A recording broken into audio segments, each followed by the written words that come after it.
Hey, um, I want to do a quick breakdown of two hairstyles I did with the new Blender 3.5 hair system, which this thing is just great. So the two hairstyles I want to do a breakdown is from this guy here and another one from this woman. I never usually record videos, so it's gonna be a mess. Okay, let's get started.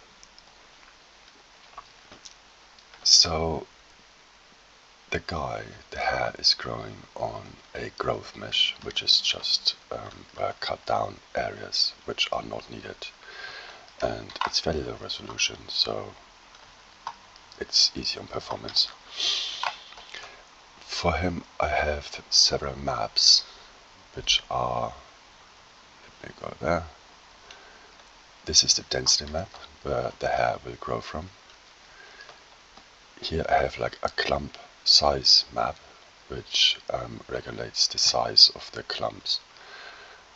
And this is then being used, so the red channel is going to be used for the width of the hair to make a transition to the skin where the edge gets a bit thinner.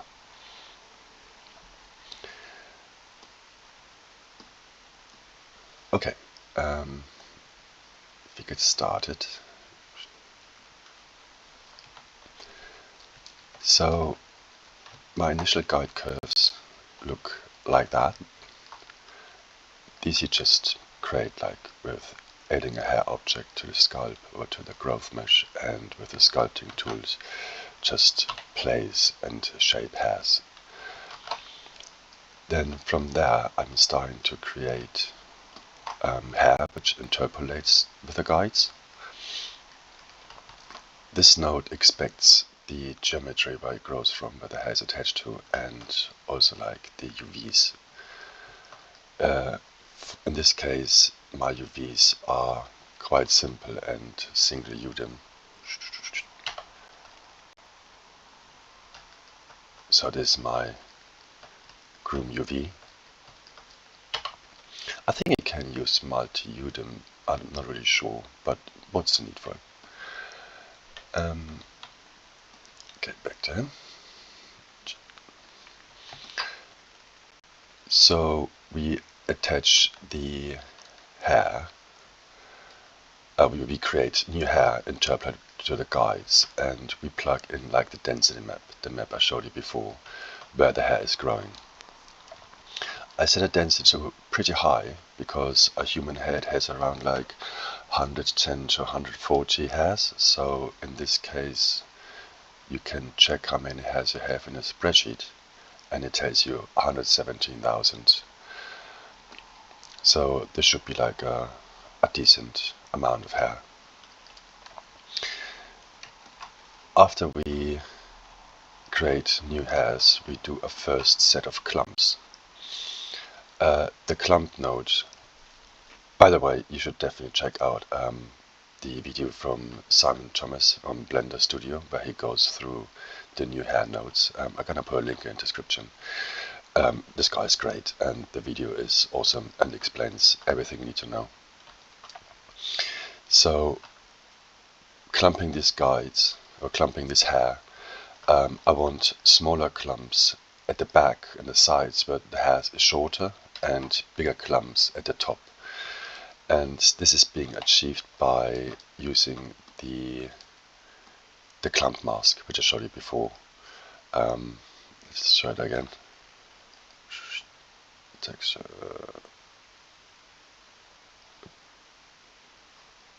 It's this one here. So I just have like a gradient from black on the top and white at the back.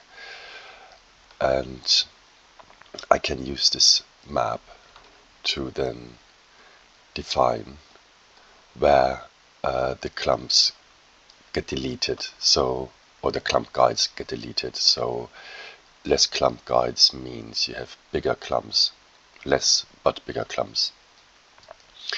So I'm using this in the mapping the range to delete less on the top and delete more at the sides. Without this one, you have uniform clumps, and you can define the distance here to make them really, really small, to make them bigger.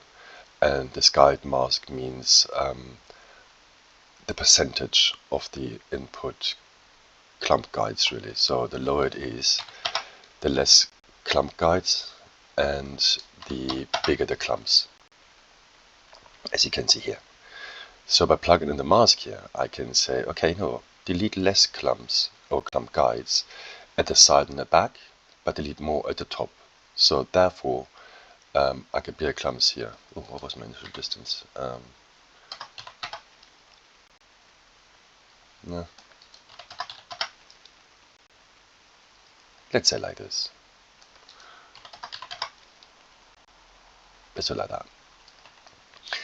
Then for the shape, this is just like some random values and some where I clamp at the root to not clump in this much, so I don't get like these gaps in between. Like for example, if I remove this, and you can see it creates gaps because the hair basically goes inside the head. There is a Shrinkwrap node which can fix that, but if you can maybe fix the problem at the beginning, there is no need for a Shrinkwrap node, and maybe it's more performant, I don't know. Anyways, we have this first set of clumps, and then I did a blend hair, which is basically another interpolation node. But this is just like to break up the clumps, to have like some hairs going in between as well.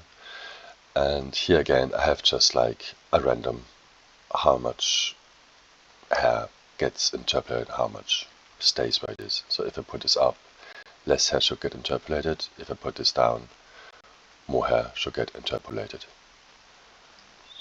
So then after this, I am creating a guide index and do another set of clumps. So you don't really need to create another guide index. You can actually use just unplug that and do like a smaller index here, a smaller radius here, which in this case gives you a similar result, or same result really. In terms of factor, again, I'm using the clump size to have like stronger clumps at the top where the hair is longer and less strong where the hair is shorter. And for the shape, I did the same, where at the root, I make it wider, the clumps, so they don't go inside the skull.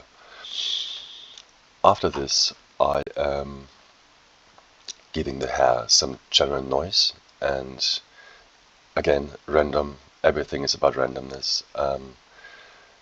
So it's not uniform to each hair, but has random value for a certain amount of hair. Then I trim the curves, so to give like some random length. Like in this case, I'm cutting down randomly 10% of the length, which just again breaks up the overall look. And there's like some hair which is older, some hair which is newer, some are still shorter, some are really longer. Then I separate the hair for a certain amount with the random node and the curve ID. I take 10% out of it, and these 10% receive a frizz just to produce like some sort of flyaway hair. And then I can join it back together with the 90% which didn't get the flyaway. And there we have it. That's the final groom. And in terms of width, I have like after the entire groom network, I put like the width network, which uses the other mask, like the red, where I said like at the edges I want the hair to be thinner. So all this here. So gives a better transition to the head. So I have a separate red channel because I used a red mask because, yeah. And then where this is, I multiply the hair down, and then I set all this into the radius. It's actually a bit, yeah, I multiply it by half the width, and then the overall hair gets multiplied to a radius of 0.001, which I believe is maybe a good value, and then I set the width. Unfortunately, I don't know if it's a bug or a missing feature. This mask width does not show up in the viewport, so let's say 0.001. This is the original, and this is with the mask in there. You can't see it, but if you hit render, you can see them. So this is without. You can see it's thicker here, and this is with. But it gets thinner and gives a better transition into the head. And that's really it. So for him, he could use some work, but it was a quick test. And the other example is the woman's groom, which is, come on,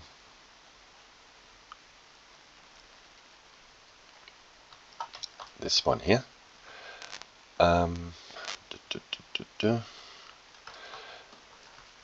So this I wanted to try out for the challenge of having, first of all, longer hair, and especially for the parting.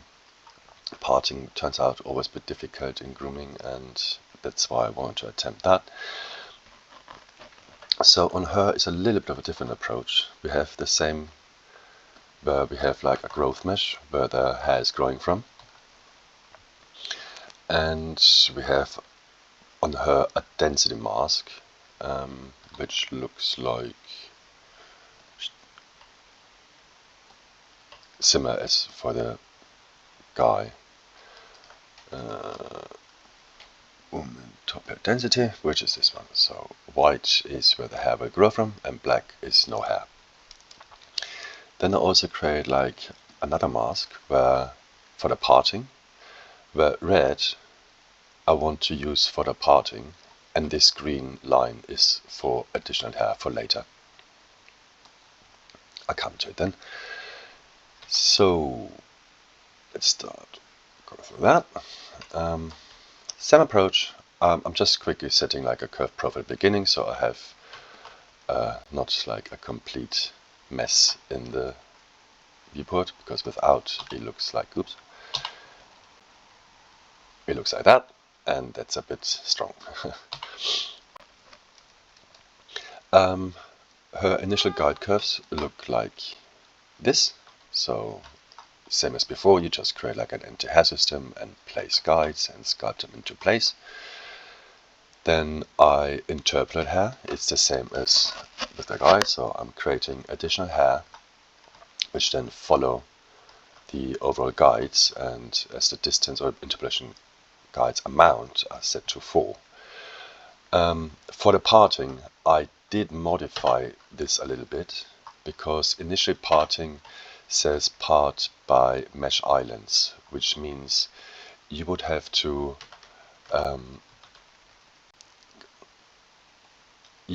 cut open maybe somewhere here and create like 2 separate islands, let's say like that, and then you would have like 1 island here, 1 island here. But I don't know, I rather want to work with textures instead, so I added like the parting texture, which here takes the red channel, and this is just like a, maybe like for any blending, like if there's filtering and texture, so I just clamp it up.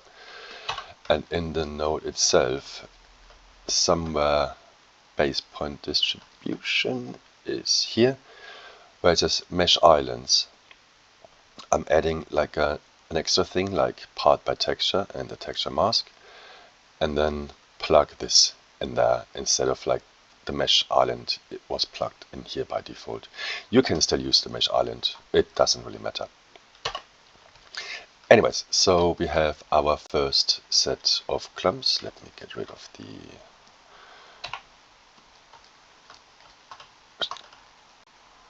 we have our first set, not clumps, we have our interpolated hair with the nice parting going on. After this, I'm clumping the curves, and the first clumps that are based on the initial guide curves, when you use like the guide index here. Here the same, I am doing a bit less at the bottom, at the root, more at the tip. Shape is the same. I'm probably like doubling things up. It's probably too much really. Then after this I am creating a guide index node, which is also modified, because if I do without, let's go to this clumping here. If I go without this one and this one,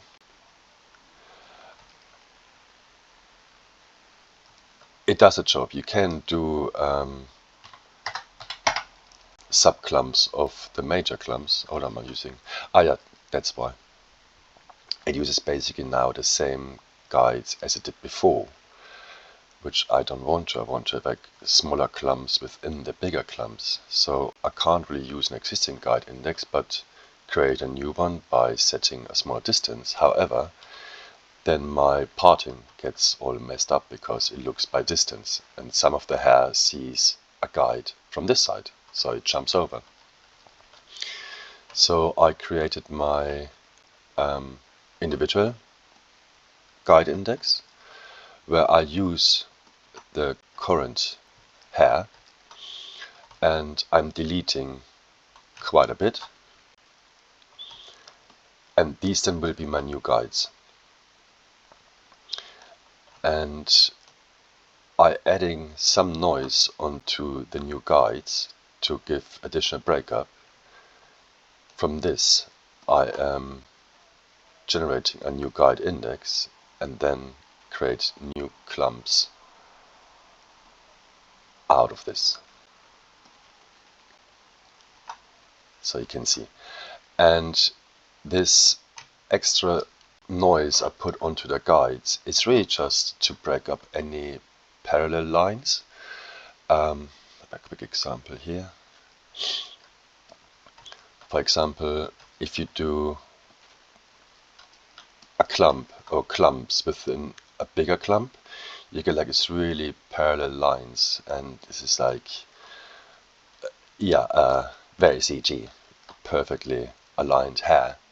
So I'm putting a bit of a noise onto the guide curves which I'm plugging in, and you can see it breaks up these parallel lines. It's a subtle effect. Again, it's not really needed, but it just helps to break up the uniform CG look. Okay, back to the woman. So we are here, and this really looks quite good. Nicely broken up. We have like the smaller clumps that get a bit tighter straight from the beginning, and then we have the same as we did on the guy. We separate some hair, well, not quite the same. I'm taking a small percentage, in this case 1%, and make them quite short, and then also put some noise on. This is basically resembling newly regrown hair, which, since it's shorter, it tends to stick out a bit. Then I also do on the rest of the hairs, I give it like, let's start without the noise. This without the noise, I'm doing like some noise on it, which is also like still long hair, but it doesn't stick to the other ones too much. It's a bit flying away. And again, just with random values, this multiplies on it. And then this entire hair setup, I also do like a trim, where I do like a random percentage of 0.1 meter. I mean, if you do more, like more hair gets shorter. If you do 0, every hair is the same length, which could be okay, but randomness breaks up the tips. And this one I separate again, which I do, in this case, 2%. And this is the other portion, the rest of it. And on this 2% I am adding frizz, which is the flyaway really. And I don't know, I couldn't figure it out to make it like bigger frizz and less, so I just smoothed out this frizz to make it less. And then together with the newly regrown hair and the frizzed hair and the original hair, I'm putting everything together and we have the final clump. Then for the tip here, again there's like probably some newly regrown hair which wouldn't really align to the parting, which is more like short and therefore wilder. I added a different hair system which is called a part hair, which is really just another hair system. So I did like some individual guides and just gave it interpolation, some breakup, trim the hairs, rotate them, but just for some randomness. And yeah,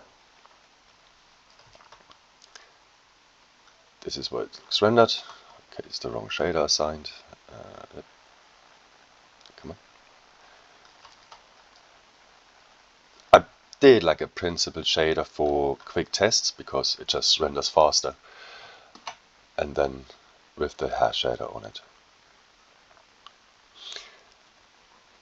So yeah, that's really it. I hope the video wasn't too messy. Apologies if it was. And I hope I could give a nice breakdown. And yeah, have a great day. Bye bye.